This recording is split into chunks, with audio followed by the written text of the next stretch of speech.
Okay, so we are live. Today, we are going to talk about cutting through the parenting noise and working a lot with body image, especially of our teenagers. So, parenting, especially during the delicate phase of adolescence, is inundated with advice from so many different sources. And the noise can feel really overwhelming, particularly when it comes to that nuanced topic of teen body image. Now, in a world where societal pressures and unrealistic beauty standards often dominate the conversation, it is imperative for parents to cut through that clutter and discern what truly matters. So, first, the garbage in parenting advice. So, identifying those traps, and that's what we're going to talk about today.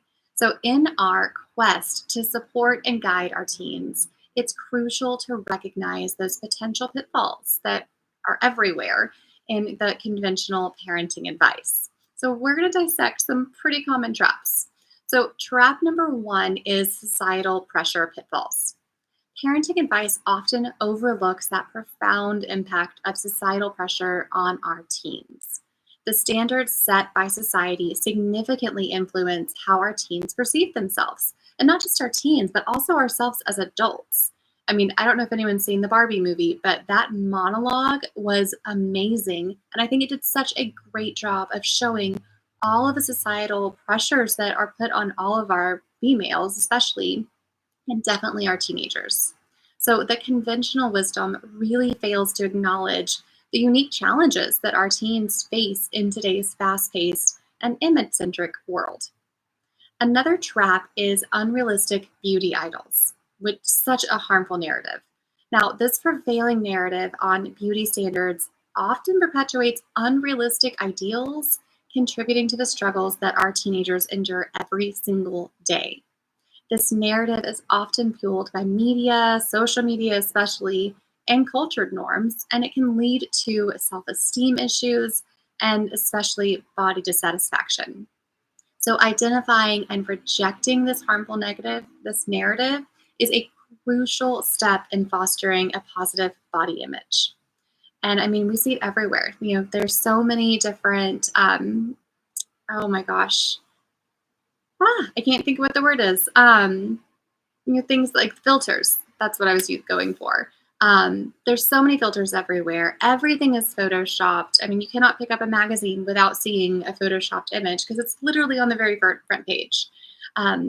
Recently, this past week, I saw a post on Facebook, and if you go to our Facebook page, you can see it because I tagged it and wrote a little intro about it, where someone took a ridiculously edited magazine cover that was targeting our teenagers and redid it and showed someone who wasn't a model, but who was actually like a science expo winner. And they changed some of the articles to being something about, like our teenagers kiss and tell to our teenagers tell their secrets about, mindfulness. I mean, if that's what our teens were getting every day, if that's what our teens were seeing instead of these photoshopped, oh my God, such photoshopped and filtered images constantly, we would have a different outlook on the world. They would absolutely have a different outlook on the world. Another tip, another pitfall is going to be understanding teens' struggles and going beyond that surface level advice. So, generic advice frequently falls short in understanding the nuanced struggles that our teenagers go through. The world that our teenagers are growing up in right now is not the world that you grew up in. It's not the world I grew up in. The peer pressure, the constant media influence, and the societal expectations are such a complex, part of dynamics they each are that shape their experiences, and they're changing every single day. So delving into the depth of these struggles is essential for providing meaningful, supportive, support and guidance. So we've got some key messages and some strategies for some positive body image. So amidst all these pitfalls that we just mentioned, there does lie an opportunity to forge a positive body image journey for our teens. So we've got some strategies that move just beyond the generic advice. And remember, I don't know you, I don't know your child. This is not therapy. This is just education that we would just want to share with you. Now, once again, if we don't know you, but if you'd like for us to, if you'd like to work with us, or if you'd like your teenager to work with us, in the description, it's going to have a link to our website and also the phone number that you can reach us at. So, first is recognizing the societal pressures. It's a crucial first step, and not just recognizing them, but talking to your teen about them. So, cutting through that noise by recognizing the unique societal pressures that affect your teen. Talking to your teen to understand the challenges that they encounter outside of the home.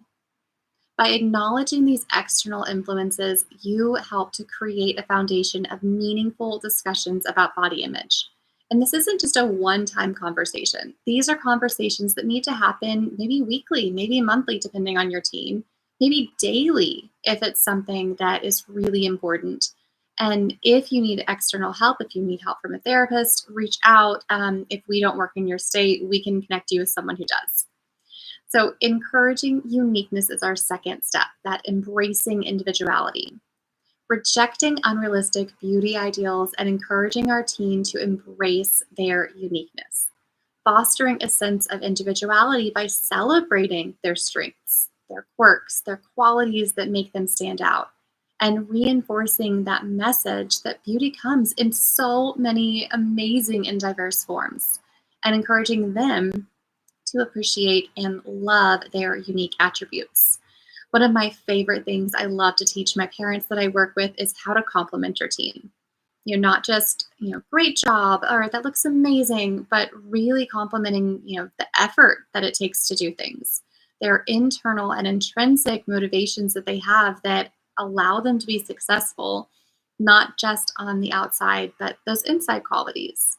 And maybe you start commenting those unique qualities. And if you already do this, I'd love to hear in the chat what you're already complimenting your teen on that other parents may not compliment their teen on, and maybe we can get some ideas going.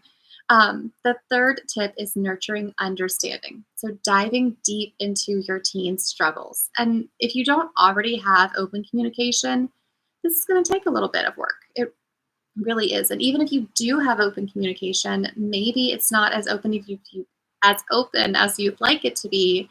And this is your opportunity, your sign that it's time. So moving beyond that surface level advice and truly understanding your teen's struggles from their point of view. Developing empathy by actively listening and engaging in open dialogue. Now, a lot of the parents I work with love to talk. They love to solve their kids' problems. And I have to remind everyone, and even myself sometimes, you don't have to solve their problems. Your kids do not need you to solve their problems. They need you to actively listen. And so usually whenever I say that, I get a parent who's always like, I do listen, and then, I tell them what to do. And I'm like, wait. To actively listen, there are so many things that you've got to go through first. So one, you're going to restate what they're saying, what they're thinking, what they're feeling, and checking for understanding. And that can sound something like, I heard you say this. Is that what you meant?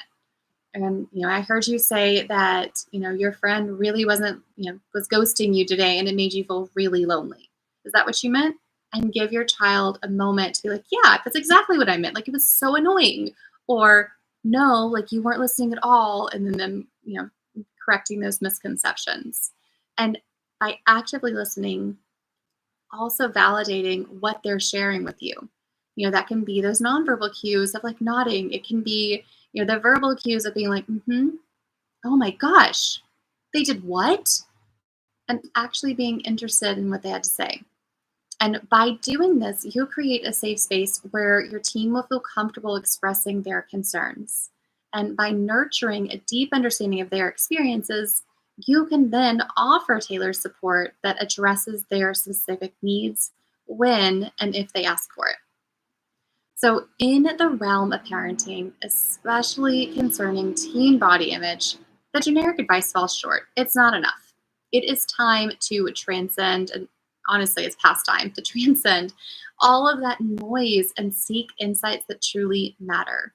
And a lot of that you're going to get directly from your teen when you have an open and connecting conversation and conversations with them. By rejecting this harmful beauty standards that we see everywhere, by recognizing societal pressures, in understanding your team's struggles from their perspective, you can start on that journey towards fostering a positive body image for your team.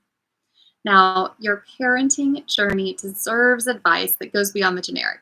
So, we've talked about some strategies that make a real difference. But, like I said earlier, if this isn't enough, if you need more, reach out. We would love to work with you. And if, like I said, you're in a different state, you're not in Texas, reach out anyways, and we will help pair you with someone who specializes in exactly what you're looking for. So, as you embrace that authenticity, as you focus on what truly matters, you play such a pivotal role in shaping a positive and empowering environment for your team. And in doing so, you not only navigate the complexities of team body image, but also you're contributing to their overall well being and their resilience. I'm Elizabeth McConnell from Envision Therapy DFW. I specialize in working with children and adolescents and do a lot of parent coaching. So, whatever you need, I've got your back.